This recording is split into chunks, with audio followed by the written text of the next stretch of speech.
Well, the definition isn't awesome, but so this is the inside of my 2012 Jeep Patriot.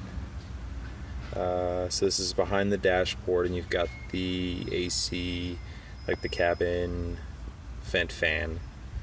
And it looks like, although I'm no expert, you got the fan actual actuator motor up there, and then your air filter, which is definitely behind there. And then this seems to be a directional vent hood that rotates around and sends the air to different spots. So I'm going to try to get the focus just right on that. But so a weird problem that we have is when turn on the car and change ventilation modes, it gives a strange clicking noise. So what I can do here is the car is off and it's in the open position.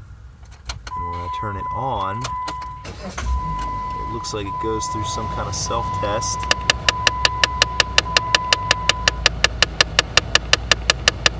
And it clicks in the down position. So, without taking the thing apart, I'm not sure I know exactly what to do with that. But that is, as you can see it vibrating there at the bottom.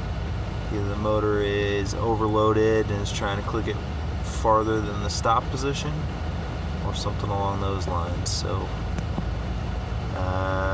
if you have comments or can figure out or have seen this before, I would probably appreciate the help.